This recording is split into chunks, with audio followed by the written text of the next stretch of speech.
ঐ লিলি কি কৰিছা?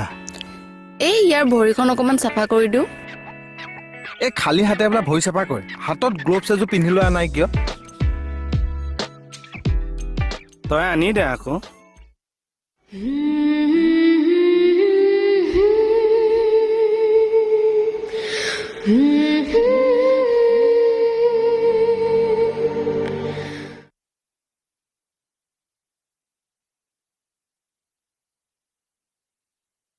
অথনি লিলিৰ লগত পেপাৰ পঢ়ি থাকোঁতে কথা পাতি থাকোঁতে আপুনি তাইক উঠাই লৈ গুচি আহিলে। এতিয়া আকৌ গেৰ মাৰি আছে। আপুনি অকণমান বেছি কৈছে নেকি? নহয় মইহে ভাবিছোঁ দেই, নহ'বও পাৰে। আমাৰ মানে উপাধি খাটনীয়া। তাহানিতে আমি খাট ৰখিছিলোঁ, সেইকাৰণে খাটনীয়া। অকণমান বেছি কৰাটো বুজিছ কেতমন, মোৰ উপাধি হৈছে আকৌ হাজৰিকা, ৰাকেশ হাজৰিকা, নিজৰ বুলি হাজাৰজনৰ ওপৰত।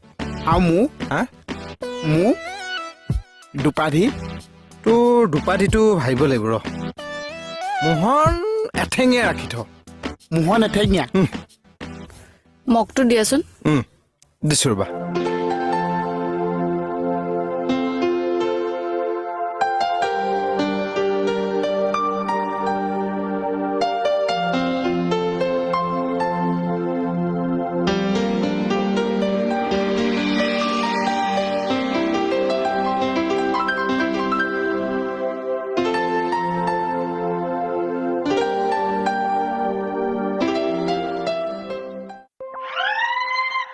কেতেকাক উঠাব।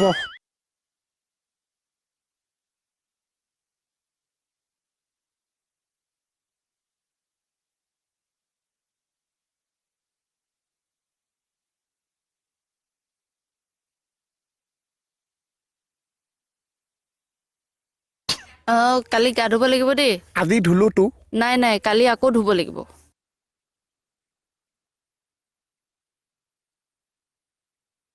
এই ধুব লাগিব। ধুব লাগিব। ধুব লাগিব। এটা কাম কৰক, কি? মোক চুচৰাই বাথৰুমটোলৈ লৈ যাওক। চৰিয়াটো চাফ মিলাই মোক গোটেই ৰাতি কোমলাই থক। পিছদিনা মোক থুকুচি গোটেই মুখাই ধুবি তেজ খোৱা হন। মানে তোৰ আচলতে মুখখন ভাঙিব লাগিছিলে, তোৰ হাতটো ভাঙি পেলাই ভুল হ'ল। চব কথা তোৰ কিহৰ ধেমালি? কি হ'ল নহয় মই মাত্ৰ ধেমালিহে কৈছিলো। আপুনি এনেকে মাৰিব লাগে নে?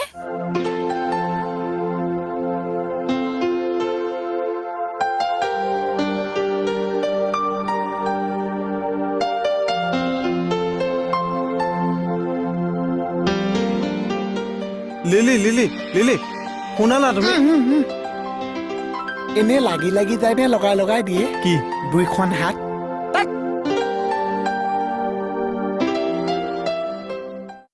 মোৰ হাতো ভাল হ'ব, এই কেতেকাও উঠিব।